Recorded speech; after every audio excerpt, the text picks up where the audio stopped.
ചെറിയ ഒരു ഇടവേള എന്നൊന്നും പറയാൻ പറ്റില്ല. കുറച്ച് നാളിന് ശേഷം എനിക്ക് കിട്ടിയ ഒരു ശക്തമായ കഥാപാത്രം എന്നെ പ്രേക്ഷകർ കണ്ടത് ജലത്തിലെ സീതാലക്ഷ്മിയിലൂടെയായിരുന്നു. അപ്പോൾ അതിനു മുന്നേ ശരിക്കും സീതാലക്ഷ്മിയാണ് ആദ്യം ചെയ്തത്, അതിനുശേഷമാണ് ഞാൻ കുംഭസാരം ചെയ്യുന്നത്. പക്ഷേ റിലീസായത് കുംഭസാരമായിരുന്നു. കുംഭസാരത്തിൽ ആയിഷയായിരുന്നു.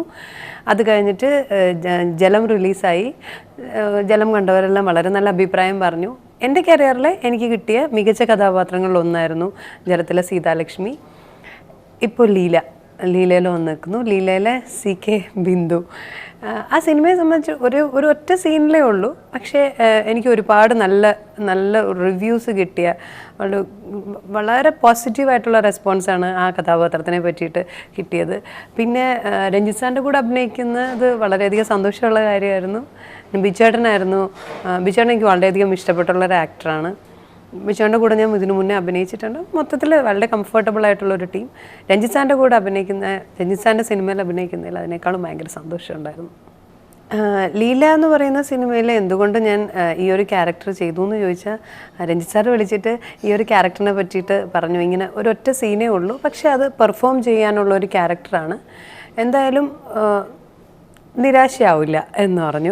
അപ്പോൾ എൻ്റെ അടുത്ത് പറഞ്ഞു ഇതൊരു അഭിനയമായിട്ട് എടുക്കേണ്ട, ഒരു ആക്ടിങ് എക്സസൈസ് ആയിട്ട് എടുത്താൽ മതി എന്ന് പറഞ്ഞു. അപ്പോൾ എന്നെ സംബന്ധിച്ചിടത്തോളം അത് കേട്ടപ്പോഴത്തേക്ക് ഞാൻ വിചാരിച്ചു, ദൈവമേ കൈവിട്ട് പോകുന്ന കളിയായിരിക്കുമോ ഇത്, കാര്യം അത് കരച്ചിലാണ്, എക്സ്ട്രീം പോകണം, ഇങ്ങനെ തമാശയ്ക്ക് തുടങ്ങി എക്സ്ട്രീം പോകണം, ഇത് ഒന്ന് പോയി കഴിഞ്ഞാൽ പണി പാടുന്ന അവസ്ഥയാണല്ലോ എന്നൊക്കെ വിചാരിച്ചു. പക്ഷേ അവിടെ പോയി വളരെയധികം കംഫർട്ടബിളായിട്ട് ചെയ്യാൻ പറ്റി. സാർ അത്രയും ഒരു സ്പേസ് തരും, നമുക്ക് അത്രയും ഒരു ഫ്രീഡം തരുന്ന ഒരു ഡയറക്ടറാണ്, അത് ചെയ്യാൻ പറ്റി. പിന്നെ ക്യാരക്ടേഴ്സ് തിരഞ്ഞെടുക്കുന്നത് എപ്പോഴും ഞാൻ വിചാരിക്കുന്ന ഒരു സിനിമയിൽ അത് നമ്മൾ ഒരു സീൻ ചെയ്താലും 5 സീൻ ചെയ്താലും അതിന് ആ സിനിമയിലെ എല്ലാ സീനിലും നമ്മളുണ്ടെങ്കിലും ഒരു സിനിമ കണ്ടിറങ്ങുമ്പോൾ നമ്മുടെ ക്യാരക്ടർ മനസ്സിലുണ്ടാവണം, അല്ലെങ്കിൽ ആ സിനിമയിൽ നമുക്ക് എന്തെങ്കിലും ചെയ്യാനുണ്ടാവണം. അല്ലാത്തൊരു സിനിമ ചെയ്താൽ എനിക്കൊന്നും ഒരു തൃപ്തി ഉണ്ടാവില്ല. പിന്നെ എല്ലാ സിനിമകളും നമുക്കങ്ങനെ ചെയ്യാനും പറ്റില്ല. നല്ല സിനിമകളുണ്ടാവണം, നല്ല ക്യാരക്ടേഴ്സ് ഇപ്പോൾ ഒരു റൈറ്ററിൻ്റെ മനസ്സിലുണ്ടാവണം, ആ സിനിമകൾ രൂപപ്പെടണം, അതിലേക്ക് നമ്മളെത്തണം, അല്ലെങ്കിൽ ആ സിനിമ നമ്മളിലേക്ക് എത്തണം. ഇങ്ങനെ ഒരുപാട് ഫാക്ടേഴ്സ് ഉണ്ട്. അപ്പോൾ ചിലപ്പോൾ വർഷത്തിൽ 1-2 ഒക്കെ സിനിമകളായിരിക്കും അത്തരത്തിലുള്ള ശക്തമായ ക്യാരക്ടേഴ്സൊക്കെ നമ്മളിലേക്ക് എത്തുന്നത്. ഒത്തിരിയും ആക്ടേഴ്സ് ഉള്ള നാടല്ലേ, അപ്പോൾ അതൊരു ഭാഗ്യമാണ്.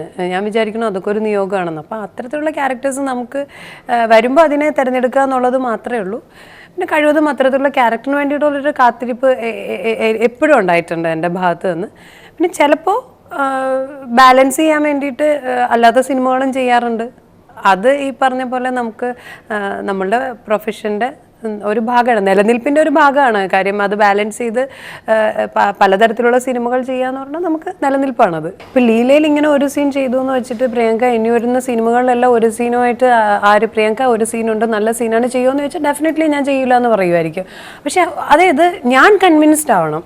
അതൊരു ചിലപ്പോൾ എൻ്റെ ക്യാരക്ടറിന് അത്രയും ഇമ്പോർട്ടൻ്റ് ഉള്ള ഒരു റോളാണെങ്കിലും, അല്ലെങ്കിൽ ശരിക്കും ഒരു മെയിൻ ഹീറോയിൻ ആണെങ്കിലും, അതൊരു ക്യാരക്ടർ റോളാണെങ്കിലും, ഒരു ഗസ്റ്റ് അപ്പിയറൻസ് ആണെങ്കിലും ആദ്യം എന്നെ കൺവിൻസ് ചെയ്യണം, ഞാൻ കൺവിൻസ്ഡ് ആവണം. അത് എന്താണെങ്കിലും ഞാൻ കൺവിൻസ്ഡ് ആയാൽ മാത്രമേ ഞാൻ ചെയ്യുള്ളൂ.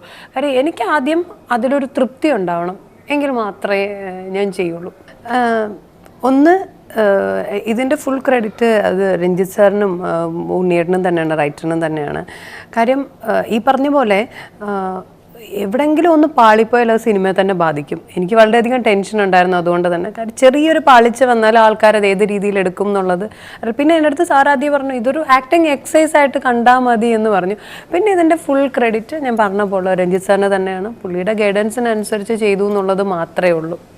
ഇല്ല, ഇങ്ങനൊരു സിറ്റുവേഷൻ ഞാൻ ആ നോവലിൽ വായിച്ചതായിട്ട് ഓർക്കുന്നത്. കാര്യം നോവൽ അതേപടി അല്ല ശരിക്കും സിനിമയാക്കിയേക്കണം, ഒരുപാട് മാറ്റങ്ങളുണ്ട്.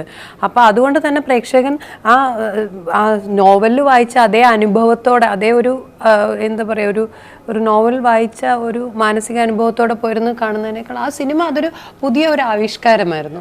പ്രേക്ഷകനെ വേറൊരു തലത്തിലേക്ക് കൊണ്ടുപോകുന്ന ഒരു ആവിഷ്കാരമാണ്. അത് ശരിക്കും വിജയിച്ചിട്ടുമുണ്ട്.